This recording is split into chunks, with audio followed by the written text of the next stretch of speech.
সবাই বলো একই সাথে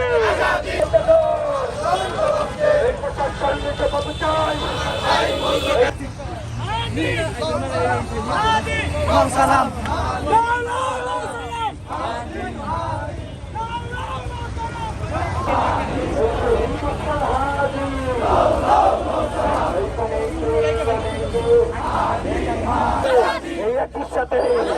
সবাই বলো এই লীগ ধর লীগ ধর লীগ ধর লীগ ধর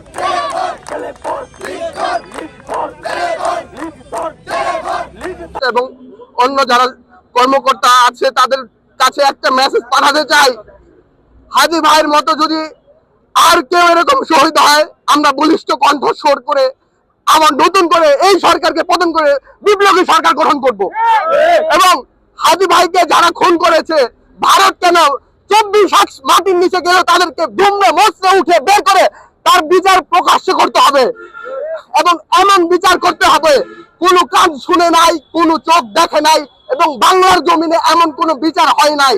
তাহলে ফ্যাসিবাদের আত্মা যেন আটকে ওঠে এবং বাংলার বুকে 24-এর আন্দোলনকারীদের অর্থাৎ লুম টাচ করার মতো ক্ষমতা যেন কারণ না হয় সেটা সুনিশ্চিত করতে হবে। এবং আমরা যারা 24-এ আন্দোলন করেছি এবং আমাদের মধ্যে যে শহীদি চিন্তা ভাবনা আছে এই শহীদি চিন্তা ভাবনাকে কখনোই দমিয়ে রাখা যাবে না। এবং প্রশাসন যদি মনে করে যে আমরা দুর্বল, আমরা আসলে দুর্বল নই। আমরা ছাত্র জনতার কারণে আমাদের অনেক সীমাবদ্ধতা আছে এবং এই জন্য আমরা কিছু করতে পারি না। আমরা 24-এ কলম হাতে নিয়েছিলাম, আমাদেরকে অস্ত্র হাতে নেওয়ার না। ধন্যবাদ সবাইকে, আসসালামু আলাইকুম। আপনারা প্রত্যেকেই জানেন যে গতকালকে রাতে আমাদের একটা মর্মান্তিক ঘটনা ঘটেছে। আমাদের সহযোদ্ধা জুলাই বিপ্লবের অগ্রনায়ক শহীদ উসমান হাদি গতকালকে সিঙ্গাপুরে তিনি শেষ নিঃশ্বাস ত্যাগ করেছেন। আল্লাহ তাকে বেহেশত নসিব করুক। তার উপর যে এই হামলা যেটা প্রকাশ্য দিবালোকে হয়েছে, এটা আসলে আমি বলবো যে এটা প্রশাসনের সর্বোচ্চ পরিমাণ দুর্বলতা। আমাদের গোয়েন্দা ডিপার্টমেন্ট আসলে কি করে এটা হলো সবচেয়ে বড় প্রশ্নের জায়গা। আমাদের এতগুলো গোয়েন্দা ডিপার্টমেন্ট, এনএসআই, ডিএসবি, ডিবি এবং ডিজিএফআই থেকে শুরু করে যারা বাংলাদেশের সার্বভৌমত্ব রক্ষার ক্ষেত্রে কাজ করছে, এরকম একজন নেতার উপরে দিনে প্রকাশ্য দিবালোকে হামলা হয় কিন্তু আমাদের কাছে কোনো তথ্য থাকে না। সেই ভাইয়ের উপর যে হামলা হয়েছে তার তিনি যে মারা গেলেন সেইটার উপলক্ষে আমরা আজকে ধামরাইতে একটা প্রতিবাদ সমাবেশ মিছিল করলাম।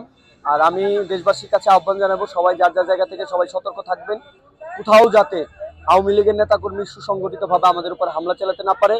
আপনাদের মাধ্যমে, মিডিয়ার সাংবাদিক ভাইদের মাধ্যমে আমি একটা মেসেজ আমার ধামরাইয়ের প্রত্যেকটা গ্রাম, প্রত্যেকটা ওয়ার্ড, প্রত্যেকটা ইউনিয়নের কাছে পৌঁছাতে চাই।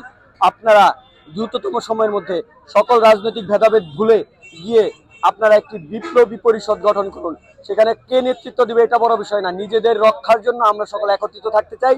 সবাই সম্মিলিতভাবে ফ্যাসিবাদ এবং ভারতীয় আগ্রাসনের বিরুদ্ধে শহীদ আবরার ফাহাদ থেকে শুরু করে উসমান হাদি পর্যন্ত যারা আমার ভাই শহীদ হয়েছে, এই ভারতীয় আগ্রাসনের বিরুদ্ধে আমাদের এই প্রতিবাদ জারি থাকবে এবং আমরা এই প্রতিবাদের মাধ্যমে বাংলাদেশের সার্বভৌমত্ব এবং স্বাধীনতা রক্ষায় সবসময় সচেষ্ট আছি এবং আমরা যে কোনো মুহূর্তেও প্রস্তুত আছি এবং আমাদের শেষ রক্তবিন্দু দিয়ে এই দেশের স্বাধীনতা রক্ষা করবো ইনশাল্লাহ।